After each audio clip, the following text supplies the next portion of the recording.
नमस्कार, न्यूज 18 आप देख रहे हैं। मैं हूं आपके साथ में अमनदीप। खबरों की शुरुआत करें उससे पहले आप सभी को दीपावली की ढेरों शुभकामनाएं। हर साल की तरह इस बार भी प्रधानमंत्री नरेंद्र मोदी जवानों के साथ में दिवाली मनाने पहुंचे। प्रधानमंत्री मोदी ने गुजरात के कच्छ में जवानों के साथ में दिवाली मनाई। पीएम मोदी ने कच्छ में जवानों को मिठाई खिलाई और साथ ही क्रीक इलाके में प्रधानमंत्री मोदी 1 घंटे रुके। पीएम मोदी ने क्रीक इलाके का निरीक्षण भी किया और पीएम मोदी ने बीएसएफ के जवानों की सराहना भी की। तो तस्वीरें आप देख रहे हैं।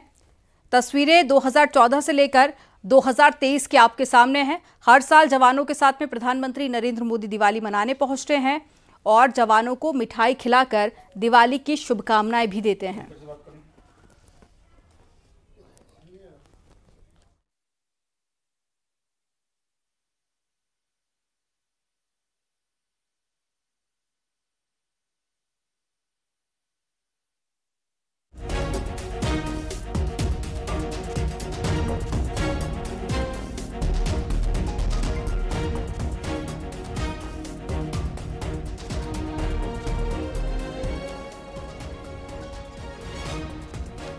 प्रधानमंत्री मोदी 1 घंटे तक रुके और दिवाली की बधाई दी। तो हर साल की तरह इस बार भी प्रधानमंत्री नरेंद्र मोदी जवानों के साथ में दिवाली मनाने पहुंचे। पीएम मोदी ने गुजरात के कच्छ में जवानों के साथ में दिवाली मनाई और पीएम मोदी ने कच्छ में जवानों को मिठाई खिलाई। क्रीक इलाके में प्रधानमंत्री करीब 1 घंटे रुके। पीएम मोदी ने क्रीक इलाके का निरीक्षण भी किया और पीएम मोदी ने बीएसएफ के जवानों की सराहना की।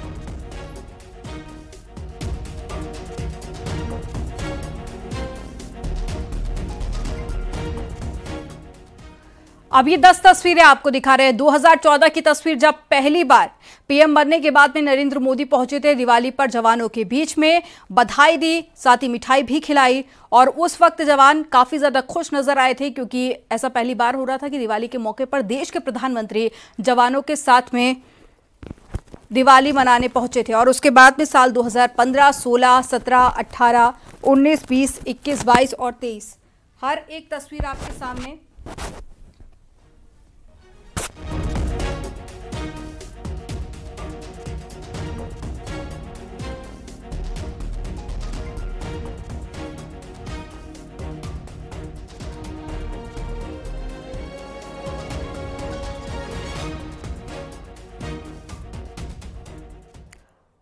दिवाली के मौके पर एलएसी पर भारत और चीन के सैनिकों के बीच में मिठाइयों का आदान प्रदान हुआ। सभी 5 बीपीएम के अलावा नए स्थापित किए गए वाले 6 बीपीएम लिपुलेख में भी मिठाई एक्सचेंज की गई और दूसरे सीमाई इलाकों में भी मिठाइयों का आदान प्रदान किया गया। पूर्वी लद्दाख में डैम चौक और साथ ही देवसांग में 2 टकराव वाले बिंदुओं पर दोनों देशों की सेनाओं की वापसी के एक दिन बाद ये पारंपरिक प्रथा देखी गई। इस सहमति से चीन और भारत के संबंधों में तनाव कम होने के साथ ही मधुरता आई है। और पिछले कुछ सप्ताह पहले जब विदेश मंत्री जयशंकर ने चीन के साथ में 75% तक विवाद को सुलझा लिया था, इसके बाद में कुछ दिन पहले ही भारत और चीन ने एलएसी पर जारी विवाद के सुलझने का औपचारिक ऐलान कर दिया था। अब इंडियन आर्मी के जवानों ने चीनी साथी को मिठाई खिलाकर दिवाली की खुशियां मनाई हैं।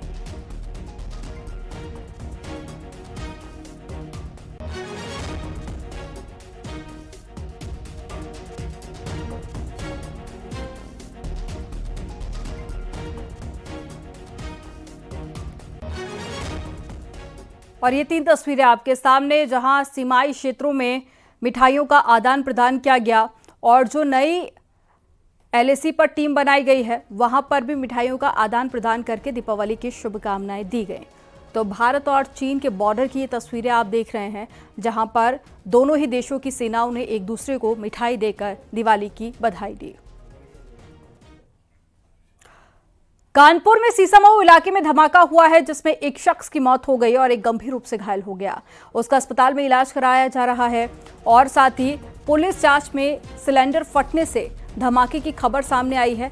पति पत्नी बाइक पर सिलेंडर लेकर जा रहे थे जिस वक्त ये धमाका हुआ और साथ ही एक शख्स के मौत की भी जानकारी मिल रही है और साथ ही एक कार भी इसमें क्षतिग्रस्त हो गई है। 3 बाइक क्षतिग्रस्त हुई और साथ ही एक व्यक्ति की मौत हो गई है। कुछ लोगों के घायल होने की भी जानकारी मिली है जिनका अस्पताल में इलाज जारी है।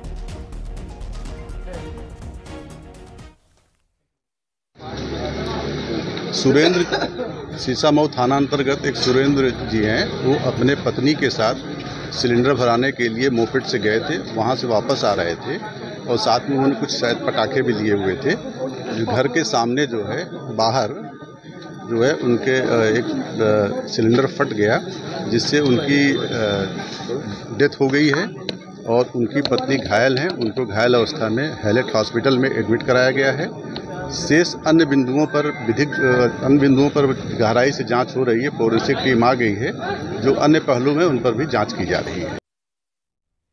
सीसामऊ थाना क्षेत्र के गांधीनगर मोहल्ले में आज सिलेंडर फटने से तबाही मच गई। सिलेंडर लेकर एक दंपत्ति पति पत्नी जा रहे थे, तभी सिलेंडर फट गया और जिसमें दंपत्ति में से पति की तत्काल मौके पर मौत हो गई और पत्नी को गंभीर अवस्था में हैलेट अस्पताल में भर्ती कराया गया है। यह धमाका बेहद ही तेज था। मैं आपको दिखाने की कोशिश करता हूं कि यहाँ पर 4 दुपहिया वाहन पूरी तरह जर्जर हो गए हैं, साथ ही एक कार भी डैमेज हो गई है। आसपास के मोहल्ले जहाँ पर मकान ये हैं, तो 3 मकान बेहद ही जर्जर स्थिति में अब दिख रहे हैं। यहाँ दरारें आ गई मकान में, साथ ही आसपास के कई मकानों की खिड़कियां भी चटक गए हैं। तो ये धमाका बेहद ही गंभीर था।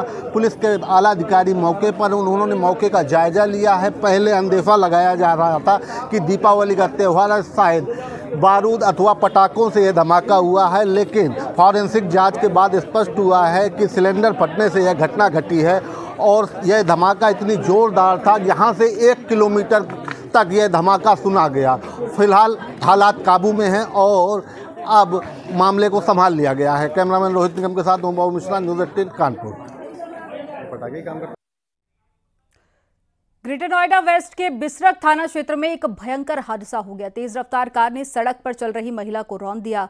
इस हादसे में महिला की दर्दनाक मौत हो गई। महिला सड़क किनारे चल रही थी, तभी एक कार जो बहुत ही तेज स्पीड में आती है उसे टक्कर मार देती है और कार चालक का बैलेंस बिगड़ जाता है। महिला हवा में उछलते हुए एक पोल से टकराती है। पुलिस ने कार जब्त कर ली है, वहीं आरोपी की तलाश जारी है। बुधवार की यह घटना है।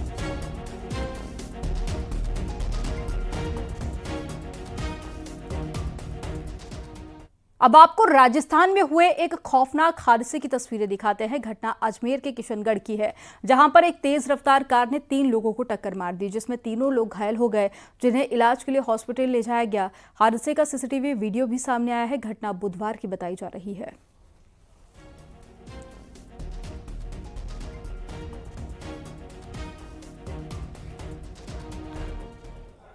झांसी में कार बेकाबू होकर रानी लक्ष्मीबाई किले के पास खाई में पलट गई।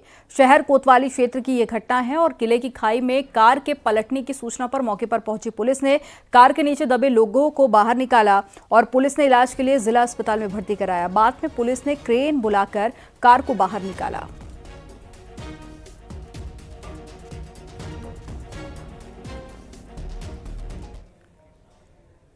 सीतापुर में क्राइम ब्रांच के साथ में एनकाउंटर में एक बदमाश विजय लोनिया को गोली लगी है, जिसके बाद में पुलिस ने उसे गिरफ्तार कर लिया, जबकि उसका साथी मौके से भाग निकला।